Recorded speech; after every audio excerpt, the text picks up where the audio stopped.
Hey guys, Rob and Brandon here from First Cast Reviews. Today's video we're going to be covering cold water jig fishing.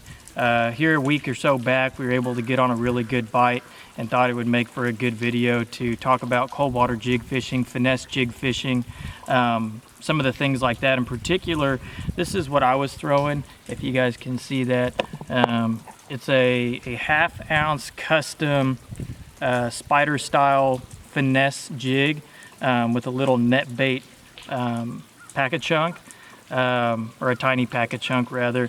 But like I said, we were able to get on a good bite fishing some of the deeper stuff and some of that colder water.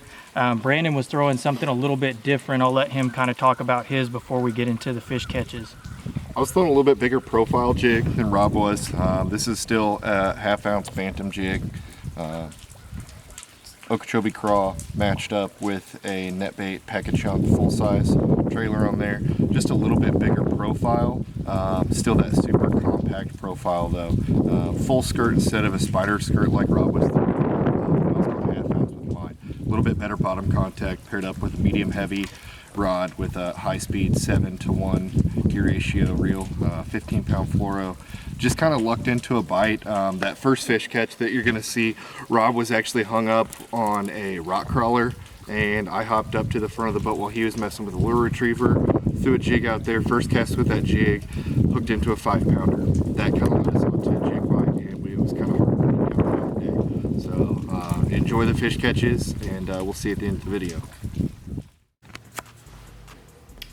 All right, so kind of to set up the scene here, we started off in the morning. This was our first spot. Had really cold air temps. I mean, sub 32 degree temps, but we had a really warm trend the week prior. So I picked up a rock crawler to start off and was trying to pick around shallow just to see if any fish had moved up. And what ended up happening here is I got hung on a trot line. So every time I could get it busted loose from the bottom, it would pull the crank up, but then it was still hung on the trot line. And so I'm fighting it, and Brandon jumps up front to throw that jig out deep, and that's when we kind of got led into this bite, and kind of just by happenstance, but it ended up working really good for us. Oh, there I lost my rock crawler. I was pretty upset at that point, but ended up still being hung up on the lure retriever, so I did get it back. And then there's Brandon with the hook set. And then chaos ensued because Rob's got his rod between his legs and the lure retriever there, so we didn't know this fish was 5 pounds whenever it came up to the top, so it was kind of a mess. But it's definitely a good one to start the day. First fish of the day being a 5-pounder is never a bad day. But it wasn't first cast, so we didn't get skunked the rest of the day. We were able to capitalize on that bite and keep fishing it. So this is the same bank. We've just worked our way down a little bit into the shadow side. Still really early in the morning. Our water temp's like 47, but like I said, it had been warm the week prior, so I really was hoping that the fish would be pulled up, and that really cold overnight kind of had them pulled back out a little bit. So we're fishing, casting up into like 4 to 6, and there's a pretty good ledge, and this is when Brandon sets the hook. Right as it's coming off of that ledge is where those fish were hanging. So we got the boat sitting at about 20 foot of water, 18 to 20 out there, and we're just trying to throw out there almost at a 45-degree angle to the bank. And the key is to kind of keep your bait in that key strike zone the longest you can, almost like when you're throwing a crankbait parallel to the bank. You want to be able to have that bait right there where the fish are the longest. So here we are. This is probably 15 yards further down that stretch of bank. Same style of cast up there, about 5 to 6, and trying to work it really slow. That bantam jig that I'm throwing it's a football head, so I like a football head. It's just my opinion on those. Rob was throwing a regular round head.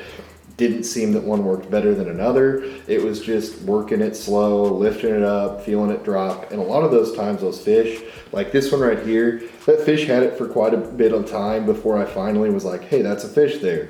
They would just suck it in and it would just be mushy. Not a lot of big thumps, just, you know, it felt different and it didn't feel like it was dragging on the bottom, so we'd set the hook. Yeah, this is same bank, a little bit farther up. Like we said, we kind of lucked into them pretty good here. as Brandon mentioned, I was throwing a smaller, more compact profile jig with that spider skirt, and I was working mine a little bit more aggressive, just trying to kind of initiate or elicit a strike out of those fish, kind of almost a reaction. And this fish here, we at first I didn't think it was very big, and then as he got towards the boat, he started growing on us, and you can see what happens next.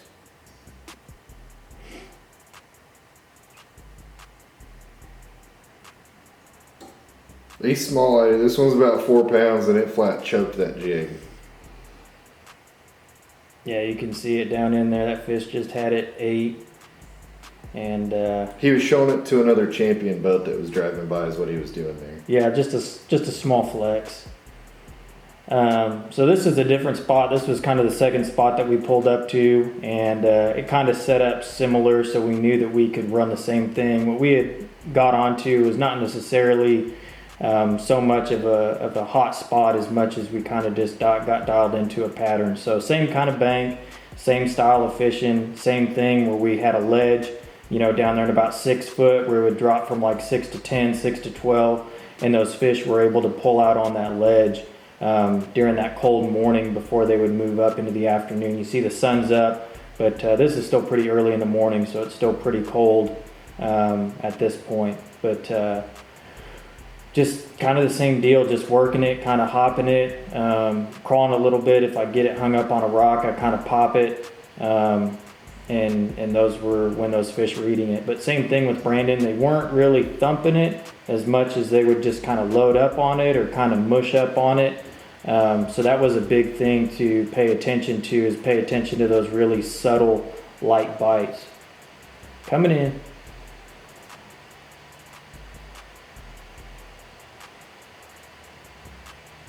This is really just the end of that point too, that you could just see we're fishing. As it came out, the channel swung. As you can see, obviously on the opposite side of the bank, the channel swings over and gets deeper on that side, that opposite side right in front of us. So this kind of comes out to a shallow flat. There's a lot of brush on it. It dumps off at the end of it there. Again, the boat's at about 20. I just threw up into about 4 or 5 foot out in front of that brush, just trying to bring it down that drop off. Just knowing that this is a key place that those fish come and stage right before they move back into those spawning pockets. Water's hovering right around 47, 48 back here, and this is a pretty good spawning pocket that it leads back into.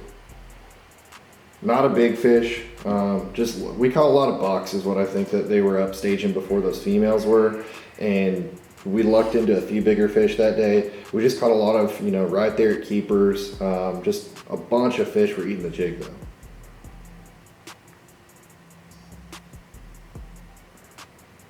And keep in mind, this is a ways back up in a creek, so these fish are going to move up earlier than the fish out on the main lake. After that spot though, we moved back here. This is another creek. We're about 3/4 of the way in the back of this thing, but you can see it's kind of 45 degree, some big chunk rock. There's a lot of wood in the water here, a lot of brush, but it is a decent ways back in this creek, but this creek has some pretty deep water to it. So those fish, they'll tend to stay in there all year long. They'll just kind of move up and down rather than in and out because it's got such good deep water.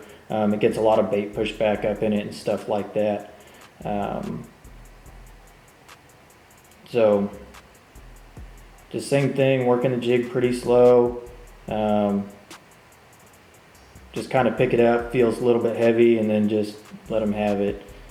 And again, not a giant like those first couple fish that we had that were good, but still keeper fish, and really kind of led us into figuring out where the fish were. This was kind of our practice before a tournament that we had. The tournament ended up totally different bite. We weren't able to get them to eat the jig, but what it did is it showed us where those fish were, and we were just able to adjust our depth and our presentation and still key in on some big bites. Here's boat change. This was a couple days later. I ran back out there by myself out of my boat. Ran the same pattern for a little while, turned on the GoPro, decided I was going to try and get some more fish catches on that jig. This is a bank that we really capitalized on in that tournament. Those fish had pulled up a little bit shallower because it was 2 weeks later, but there were still fish running that same exact pattern that Rob and I were doing. You know, that day we were out there, it was quite a bit colder that day. But water's still around 58, 59, running secondary points. 48. Steeper. 48, 49, not 58. Yeah, 48. We wish. I wish it was 58. But yeah, no, this is same stretch of bank. This is just going back into that point now. Just like that spot setup that we fished in that second spot earlier. Catching fish, you know, more fish were moving up to stage, and it just kind of keyed us into how to catch some fish during this tournament that we had coming up. So catch 2 fish right off of this spot here. Right after I catch this one, you see me hit spot lock on the next one and lay into a decent smallmouth. But yeah, that's what we did. I mean, it ended up paying off for us in the tournament. We had 17.5 pounds in the tournament. Doing our homework really helped us out. We didn't really capitalize on this jig bite in the tournament, but Yeah, it just really wasn't going on. Those fish had pulled up. We had some rain and had some warm rain actually. And the day of the tournament, of course, it was pretty cold and it was an absolute downpour.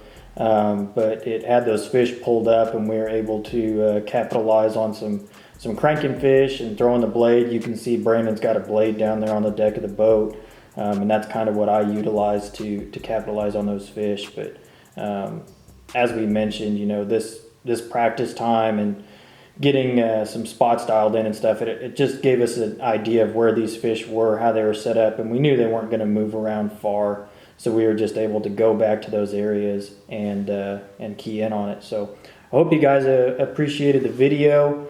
Drop a like and comment if you want to see more. Subscribe to the channel and give us some ideas if there's something that you want to see or want us to cover.